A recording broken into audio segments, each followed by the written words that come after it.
Hi everyone, I'm Hyan Lee, and today I'm gonna read Aesop's Fables, The Town Mouse and the Country Mouse.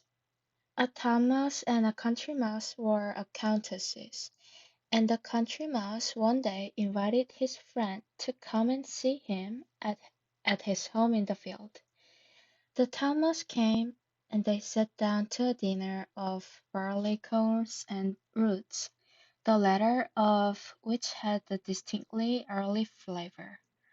The fare was not much to the taste of the guest, and presently he broke out with, "My poor dear friend, you live here no better than the ants. Now you should just see how I fare. My letter is a regular horn of plenty. You must come and stay with me, and I promise you shall live on the fat of the land." So when he returned to town, he took the country mouse with him, and showed him into a larder containing flour and oatmeal and figs and honey and dates. The country mouse had never seen anything like this, and sat down to enjoy the luxuries his friend provided. But before they had well begun, the door of the larder opened, and someone came in. The two mice scampered off and hid themselves in a narrow and exceedingly uncomfortable hole. Presently, when all was quiet, they ventured out again, but someone else came in, and off they scuttled again. This was too much for the visitor. "Good-bye," said he. "I'm off. You live in the lap of luxury, I can see, but you're surrounded by dangers, whereas at home I can enjoy my simple dinner of roots and corn in peace." The Thief and the Innkeeper. A thief hired a room at an inn, and stayed there some days on the lookout for something to steal. No opportunity, however, presented itself, till one day, when there was a festival to be celebrated, and the innkeeper appeared in a fine new coat, and sat down before the door of the inn for an airing.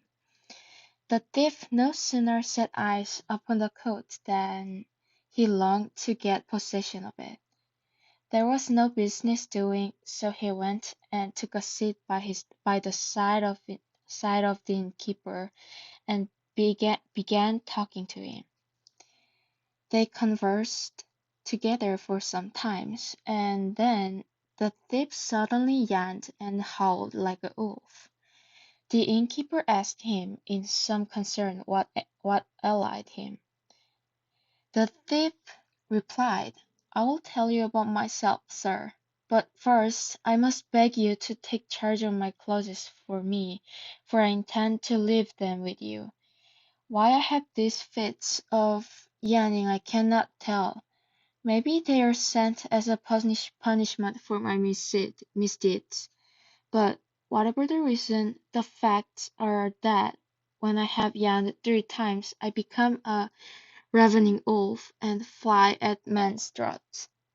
As he finished speaking, he yawned a second time and howled again as before. The innkeeper, believing every word he said, and terrified at the prospect of being confronted with a wolf, got up hastily and started to run indoors. But the thief caught him by the coat and tried to stop him, crying, "Stay, sir, stay, and take charge of my clothes, or else I shall never see them again." As he spoke he opened his mouth, and began to yawn for the third time. The innkeeper, mad with the fear of being eaten by a wolf, slipped out of his coat, which remained in the other hand, and bolted into the inn, and locked the door behind him. And the thief then quietly stole off with his spoil. The Frogs and the Whale. Two frogs lived together in a marsh. But one hot summer the marsh dried up, and they left it to look for another place to live in, for frogs like damp places if they can get them. By and by they came to a deep well, and one of them looked down into it and said to the other, this looks a nice cool place. Let us jump in and settle here."